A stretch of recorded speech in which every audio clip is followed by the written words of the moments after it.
안녕하세요. 오늘 낭독할 책은 버트런드 러셀의 행복의 정복입니다. 20세기 지식인 가운데 가장 다양한 분야에서 영향력을 지닌 러셀은 철학, 과학, 윤리, 사회학, 교육, 역사, 정치, 종교, 예술에 이르기까지 수많은 저작을 남긴 철학자입니다. 행복은 저절로 굴러들어오는 것이 아니라 끊임없이 쟁취해야 하는 것이라고 본 러셀은 이 책에 행복의 정복이라는 이름을 붙였습니다. 어떻게 행복해질 것인가 라는 물음에 대한 인생의 의미와 지향을 제시하고 있는 러셀의 행복의 정복. 제1장, 행복이 당신 곁을 떠난 이유 가운데 경쟁의 철학에 오염된 세상 낭독하겠습니다. 경쟁의 철학에 오염된 세상. 미국에서 만난 모든 사람들에게 혹은 영국에서 사업하는 모든 사람들에게 즐겁게 생활하는 것을 가장 방해하는 것이 무엇이냐고 물어보라. 그들은 생존 경쟁이라고 대답할 것이다. 그들은 진심에서 우러나서 이렇게 말할 것이고 또 그렇다고 믿고 있다. 어떤 측면에서 보면 이것은 옳은 말이다. 그러나 중요한 다른 측면에서 보자면 이것은 대단히 잘못된 말이다. 물론 생존 경쟁은 실제로 존재하고 있다. 만일 우리가 불행한 처지에 빠진다면 우리들 중 누구에게나 생존을 위한 치열한 경쟁이 일어날 수 있다. 예를 들면 콜레드 소설의 주인공인 포크가 그런 경우였다. 정신을 차려보니 배가 난파당했는데 포크와 또 다른 선원 두 사람에게만 총이 있었다. 그 배에는 먹을 것이라곤 하나도 없었다. 두 사람이 사이좋게 식사를 할 수 없게 되자 진정한 의미의 생존 경쟁이 시작되었다. 결국 포크가 이겼고 그 후 평생을 채식주의자로 살았다. 하지만 사업가가 사용하는 생존 경쟁이라는 말은 이런 의미가 아니다. 그가 사용하는 생존 경쟁이란 말은 부정확한 표현이다. 사업가는 사소한 일에도 위험을 갖추기 위해 이 표현을 즐겨 쓴다. 하지만 사업가에게 이런 질문을 던져보라. 같은 부류의 사람들 중에서 굶어 죽은 사람이 얼마나 있는가? 파산한 친구들에게 어떤 일이 일어났는가? 물질적 안락의 문제만 따진다면 아무리 사업가가 파산했다고 하더라도 파산할 수 있을 만큼의 돈을 가져본 적이 없는 사람들보다 훨씬 풍족한 생활을 한다는 것은 누구나 아는 사실이다. 사람들이 흔히 쓰는 생존을 위한 경쟁이란 말은 실제로는 성공을 위한 경쟁을 의미한다. 사람들은 경쟁을 하면서 내일 아침을 먹지 못할까봐 두려워하는 것이 아니라 옆 사람을 뛰어넘지 못할까봐 두려워한다. 그들은 빠져나갈 구멍이 전혀 없는 쳇바퀴에 갇혀있는 신세가 아니다. 그들이 쳇바퀴에서 벗어나지 못하는 것은 그 쳇바퀴가 자신을 더 높은 곳으로 끌어올려 줄 수 없다는 사실을 알아차리지 못하고 있기 때문이다. 이상하게도 이런 사실을 올바로 인식하고 있는 사람은 거의 없다. 물론 이것은 대규모 사업을 하면서 이미 상당한 수입을 거두고 있고 원하기만 하면 현재 가지고 있는 재산만으로도 충분히 살아갈 수 있는 사람들 이야기다. 그런데도 이들은 현재 가진 재산만으로 생활하는 것을 적군을 만나서 싸우지 않고 도망하는 것만큼이나 수치스러운 일로 여긴다. 하지만 사업을 통해 공익에 어떻게 이바지하는가 물으면 이들은 근면성실한 생활의 가치를 선전하는 광고 문구에서 흔히 볼 수 있는 상투적인 답변들을 늘어놓다가 그것이 바닥나고 나면 뭐라고 답해야 할지 몰라 쩔쩔맬 것이다. 이런 사업가의 생활을 생각해보라. 그에게는 아름다운 집에 매력적인 아내와 귀여운 아이들이 있을 것이다. 그는 아내와 아이들이 단잠에 빠져 있을 이른 아침에 일어나 급히 사무실로 달려간다. 사무실에서 그가 할 일은 뛰어난 사무처리 능력을 발휘하는 것이다. 확고한 표정으로 단호하게 말하고 급사를 제외한 모든 사람들에게 깊은 인상을 주기 위해 일부러 약삭빠르고 과묵한 태도를 꾸민다. 편지를 구술하고 전화를 걸어 각계각층의 주요 인사들과 이야기하고 시장 조사도 하고 현재 거래하고 있거나 앞으로 거래를 트고 싶어하는 사람과 점심을 먹는다. 오후에도 내내 같은 종류의 일이 계속된다. 그는 피로에 지쳐 집으로 돌아오자마자 만찬회에 나가기 위해 옷을 갈아입어야 한다. 만찬회에서 그를 비롯한 피로에 지친 많은 남자들은 피로를 느낄 일이라고는 전혀 하지 않는 숙녀들과 어울리며 즐거운 척하지 않으면 안 된다. 이 가엾은 사람이 만찬회에서 벗어나려면 몇 시간이 걸릴지 알 수 없는 노릇이다.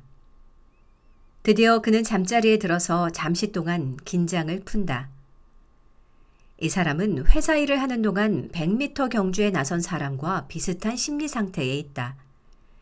하지만 그가 달리고 있는 경주의 목적지는 무덤이므로 100m 경주를 하는데 어울리는 집중적인 노력은 결국 좀 지나친 것이 되고 만다.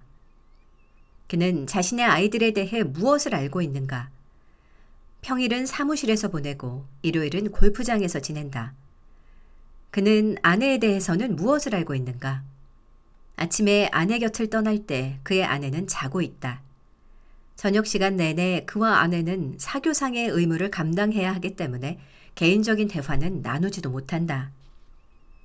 친밀한 관계를 맺고 싶어 서로 친절을 주고받는 상대는 많이 있지만 소중한 친구는 아마 한 명도 없을 것이다. 그가 봄과 여름에 대해서 아는 것은 계절이 시장에 미치는 영향에 관한 것뿐이다. 그는 여러 나라를 둘러보았겠지만 몹시 지루한 눈으로 구경했을 것이다. 그는 책은 무익한 것, 음악은 고상한 척하는 것으로 여긴다. 해가 갈수록 그는 점점 외로워진다. 그의 관심은 점점 사업으로만 집중되고 그 밖의 생활은 점점 무기력해진다. 나는 아내와 딸들을 데리고 유럽에 온 이런 유형의 중년 미국인을 만난 적이 있다. 아내와 딸들은 이 가엾은 남자에게 이번 여행이 휴식을 취하면서 딸들에게 유럽을 경험하게 할 수 있는 좋은 기회라며 설득한 것이 틀림없었다. 기쁨에 젖은 아내와 딸들은 그 남자를 애워싸고는 독특하다 싶은 새로운 것들을 볼 때마다 남자에게 이것 좀 보라며 야단이었다. 그러나 가장은 몹시 지치고 따분한 표정을 지으면서 지금 회사 사람들은 무엇을 하고 있는지, 야구는 어떻게 되고 있는지 궁금해하고 있었다. 결국 아내와 딸들은 그를 단념하고 남자란 죄다 속물이라고 단정한다. 이들은 그가 자신들의 탐욕을 위한 희생양이라는 생각은 털끝만큼도 하지 않는다. 유럽 여행객들이 죽은 남편을 따라 죽는 인도 여성을 도저히 이해하지 못하는 것처럼 이들 역시 가장이 자신들의 탐욕 때문에 희생을 감수한다는 것은 결코 있을 수 없는 일이라고 생각한다. 남편을 여인 인도 여성은 명예를 지키기 위해 그리고 종교적 규율을 지키기 위해 타죽을 각오를 하고 기꺼이 자신의 목숨을 내놓았으리라. 사업가의 종교와 명예는 그에게 엄청난 돈을 모을 것을 요구한다.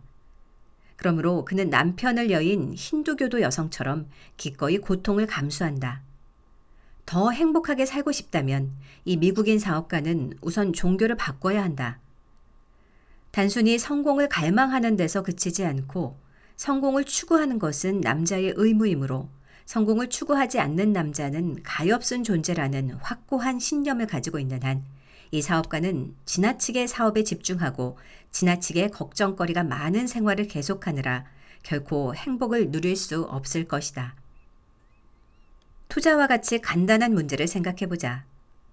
대부분의 미국인들은 안전한 투자를 해서 4%의 이익을 거두기보다 위험한 투자를 해서 8%의 이익을 얻는 것을 선호한다. 결국 이들은 경제적인 타격을 자주 입게 되고 끊임없는 근심과 걱정에 시달린다. 나는 돈이 있으면 생계를 걱정하지 않으면서 여가를 즐기고 싶다는 생각을 한다. 하지만 일반적으로 현대인들은 돈이 있으면 그것을 이용해 더 많은 돈을 벌고 돈이 많은 것을 과시하면서 이제껏 엇비슷하게 살던 사람들을 따돌린 채 호사스럽게 살기를 원한다. 미국의 경우 사회 계층이 고정되어 있지 않고 계속 변화하기 때문에 사회 계층이 고정되어 있는 사회에 비해 속물성이 훨씬 강하다. 돈이 있다고 품위 있는 인간이 되는 것은 아니지만 돈이 없는 사람이 품위 있게 사는 것도 어려운 일이다. 더욱이 벌어들인 돈의 규모는 그 사람의 두뇌를 측정하는 척도가 된다. 돈을 많이 번 사람은 똑똑한 사람이고 그렇지 못한 사람은 똑똑하지 못한 사람이다. 바보 취급받는 것을 좋아하는 사람은 아무도 없다. 그렇기 때문에 시장의 상태가 불안정해지면 사람들은 시험을 앞둔 학생들이 느끼는 것과 똑같은 감정에 시달린다. 사업이 망한 뒤에 빚어질 결과에 대한 비합리적이지만 진심 어린 공포가 사업가들을 불안하게 만든다. 아놀드 베넷의 클레이 행어는 엄청난 부자가 되어서도 늘 노숙자 수용소에서 죽을지도 모른다는 두려움에 시달렸다. 어린 시절 가난 때문에 심한 고생을 겪었던 사람들은 자기 자식들도 똑같은 고통을 겪지 않을까 하는 두려움을 떨쳐버리지 못하고 아무리 많은 돈도 이런 불행을 막을 만한 든든한 보루가 될 수는 없다고 느낀다. 이러한 두려움은 가난의 고통을 겪었던 첫 세대로서는 피할 수 없는 것이지만 심한 가난을 모르고 자란 다음 세대들은 첫 세대만큼 가난에 대한 두려움에 시달리지 않는다. 행복을 앗아가는 경쟁의 문제에 있어서 이런 가난에 대한 두려움은 사소하고도 상당히 예외적인 요소에 불과하다. 문제는 경쟁에서 이기는 것이 행복의 주요한 원천이라고 지나치게 강조하는 것이다. 성취감이 행복한 삶에 도움을 준다는 것을 부정하지는 않는다. 젊었을 때 세간의 이목을 끌지 못하던 화가는 사람들로부터 재능을 인정받게 되면 더 행복해질 것이다. 나는 일정한 시점까지는 돈이 행복을 증진시킬 수 있다는 사실도 부정하지 않는다. 하지만 내가 생각하기에는 일정한 시점을 넘어선 경우에는 그렇지 않다. 나는 성공은 행복의 한 가지 요소에 불과하기 때문에 성공하기 위해 나머지 요소들을 모두 희생한다면 지나치게 비싼 대가를 치른 셈이라고 생각한다. 이런 문제는 사업계에 널리 퍼져 있는 생활 철학에서 비롯된 것이다. 유럽에는 사업계 말고도 명망을 얻고 있는 계층이 여럿 있다. 귀족이 있는 나라도 있다. 나라마다 성직, 법률, 의학 등에 종사하는 지식계층이 있으며 몇몇 작은 나라를 제외한 대부분의 나라에서 육군과 해군이 대단한 존경을 받고 있다. 어떤 직업을 가진 사람이든 성공하려면 경쟁이라는 요소가 필수적이다. 하지만 사람들은 단순히 성공 그 자체를 존경하는 것이 아니라 성공을 가능하게 한 뛰어난 능력에 대해 존경심을 갖는 것이다. 돈을 버는 과학자도 있지만 돈을 벌지 못하는 과학자도 있다. 하지만 사람들은 어떤 과학자가 돈을 벌지 못한다고 해서 돈을 버는 다른 과학자보다 덜 존경하지는 않는다. 위대한 장군이 가난하다는 것을 알았다고 해서 놀라는 사람은 없다. 이런 직업을 가진 사람이 가난하다는 것은 어떤 의미에서는 명예로운 일이다. 이런 이유 때문에 유럽에서는 단순히 돈을 버는 것에 대한 경쟁은 특정 계층에 한정되는데 그렇다고 해서 그 계층이 가장 영향력이 있거나 가장 존경받는 것은 아니다. 그러나 미국에서는 사정이 다르다. 군인들이 국가적 활동에서 담당하는 역할이 대단히 미미하기 때문에 그들의 생활 수준은 영향력을 행사하지 못한다. 지식계층의 경우에는 전문가가 아닌 사람들은 어느 의사가 의학에 정통한지, 어느 법률가가 법률에 정통한지 알 수가 없다. 그러므로 그들의 실력을 판단하는 손쉬운 방법은 그들의 생활 수준으로 미루어 소득을 추측해 보는 것이다. 교수들은 사업가에게 고용되어 일을 하는 사람이므로 전통이 깊은 나라에서만큼 존경받지 못하고 있다. 이런 사정 때문에 미국의 전문직 종사자들은 유럽의 전문직 종사자들처럼 나름의 생활 양식을 확립하지 못하고 사업가들을 따라가고 있다. 그러므로 부유한 계층의 경우 경제적 성공을 위한 살벌하고 강력한 경쟁을 완화시킬 만한 것은 찾아볼 수 없다. 미국 소년들은 아주 어릴 때부터 경제적 성공만이 중요한 문제라고 생각하며 경제적으로 볼 때 가치가 없는 교육에는 신경 쓰려고 하지 않는다. 교육은 즐겁게 사는 능력을 훈련하는 것이라고 여기던 때가 있었다. 이때의 즐거움은 교양이 없는 사람은 누릴 수 없는 매우 고상한 즐거움을 일컫는다. 18세기에는 문학, 미술, 음악을 이해하면서 즐기는 것이 신사의 특징 중 하나였다. 요즘 사람들은 이런 취미가 체질에 맞지 않겠지만 당시만 해도 그런 취미는 진심에서 우러난 것이었다. 요즘 부유한 사람들의 생활 양식은 대체로 이와는 전혀 다른 것 같다. 그들은 책을 읽지 않는다. 이름을 알릴 목적으로 화랑을 세우려고 할 때도 그림을 고르는 일은 전문가에게 맡긴다. 그가 그림 때문에 얻는 즐거움은 그림을 감상하는 데서 오는 즐거움이 아니라 돈 많은 다른 사람이 그 그림을 소유할 수 없게 됐다는 데서 오는 즐거움이다. 이번에는 음악을 보자. 미국인 부자 중에서도 유대인계 미국인은 조금 나을지도 모르겠다. 하지만 대부분의 부자들은 다른 예술에 대해서도 그렇듯이 아무것도 아는 것이 없다. 형편이 이러하니 부자들은 여가가 있어도 무엇을 해야 할지 모르는 처지가 된다. 돈이 많아질수록 돈 버는 일은 점점 쉬워진다. 이런 사람은 하루에 5분만 일해도 어떻게 써야 좋을지 모를 정도로 돈이 굴러들어온다.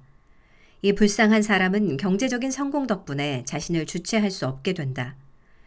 성공 그 자체를 인생의 목표로 삼고 있는 한 이런 사태는 피할 수 없다. 성공한 것을 가지고 무엇을 할지 배워두지 않은 사람은 성공한 후에 권태의 먹이가 될 수밖에 없다. 습관화된 경쟁심은 경쟁과는 아무런 관계가 없는 분야까지 쉽사리 침투한다. 독서 문제를 예로 들어보자. 책을 읽는 동기는 두 가지가 있다. 하나는 책을 읽는 것이 좋아서 읽는 것이고 또 하나는 책을 읽었다고 자랑할 수 있어서 읽는 것이다. 미국에서는 여성들이 이달의 책을 읽는 것 또는 읽는 척하는 것이 유행이 되었다. 책을 다 읽는 사람도 있지만 첫 장만 읽는 사람, 서평만 읽는 사람도 있다. 어쨌든 이들의 책상 위에는 한결같이 각 기관들에서 추천한 이달의 책들이 있다. 하지만 이들이 고전을 읽는 법은 결코 없다.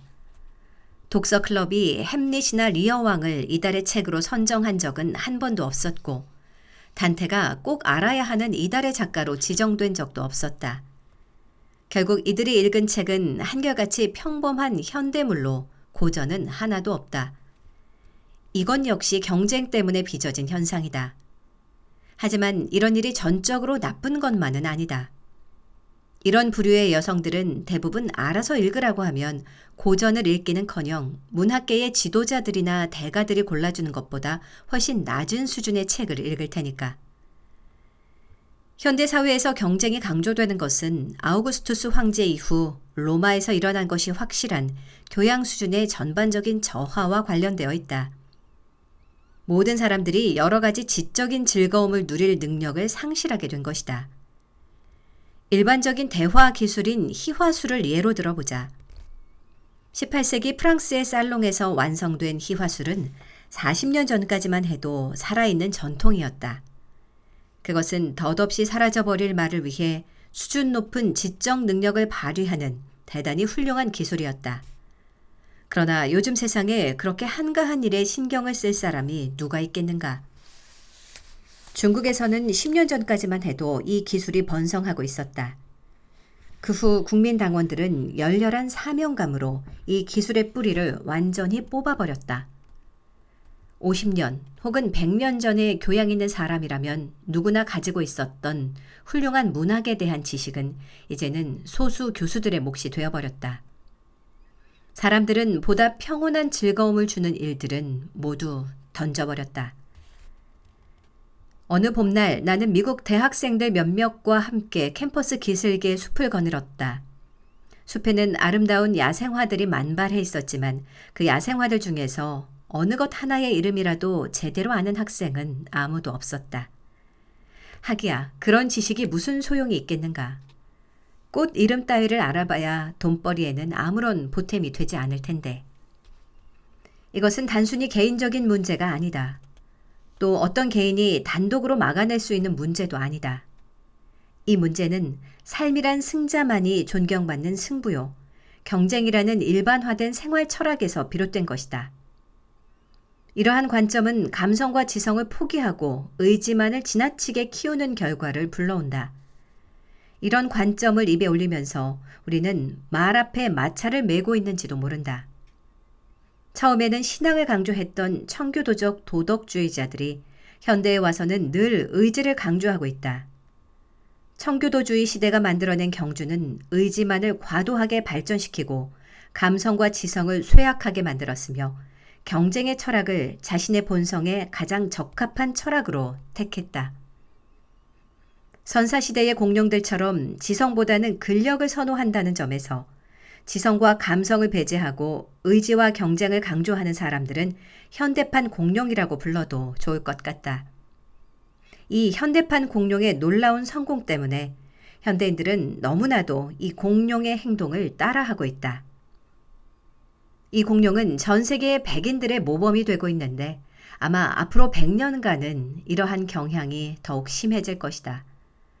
그러나 이 유행을 따르지 않는 사람들은 이 공룡들이 서로 사륙하며 결국 멸종할 것이므로 최후의 승자가 되지는 못할 것이며 결국 지혜로운 구경꾼들이 공룡들의 왕국을 물려받게 될 것이라고 생각하며 위안을 받을 것이다. 현대판 공룡들은 서로 사육을 자행하고 있다. 이들 한 쌍의 공룡들이 낳는 자녀는 평균적으로 2명에 못 미친다. 그들은 행복한 삶을 누리지 못하고 있기 때문에 자녀를 낳으려는 생각도 없다. 이러한 점은 청교도 조상으로부터 물려받은 지나치게 경쟁적인 철학이 현대에 적합하지 않다는 것을 드러내는 것이다. 이런 인생관 때문에 이들이 느끼는 행복은 너무나 미미하고 자녀를 낳는 것에는 관심이 없어진다. 결국 그들은 생물학적으로 멸종될 운명에 처해 있는 셈이다. 머지않아 이들 대신 보다 쾌활하고 즐거운 사람들이 뒤를 잇게 될 것이다. 인생에서 중요한 것으로 간주되는 경쟁은 지나치게 냉혹하고 집요하며 필요 이상으로 근육을 혹사시키고 의지 또한 지나칠 정도로 집중하도록 만든다. 이런 경쟁이 삶의 근본 철학이 될 수 있는 시기는 기껏해야 한두 세대에 지나지 않는다. 그 기간이 지나고 나면 경쟁은 신경의 피로를 초래하고 여러 가지 도피 현상을 일으키며 쾌락 추구를 사업만큼이나 긴장되고 어려운 일로 만들어버려 마침내 재생산이 이루어지지 못해 재고가 바닥나는 지경에 도달할 것이다. 경쟁의 철학 때문에 오염되는 것은 일만이 아니다. 여가도 마찬가지로 오염된다. 조용히 신경을 안정시키는 여가는 권태로운 것으로 여기게 된다. 결국 여가의 경우에도 끊임없는 가속이 필요하게 될 것이고 그 종착점은 마약 복용과 탈진 상태가 될 것이다. 이 병을 치료할 수 있는 방법은 바로 건전하고 조용한 즐거움을 인생의 균형 잡힌 이상형의 하나로 받아들이는 것이다.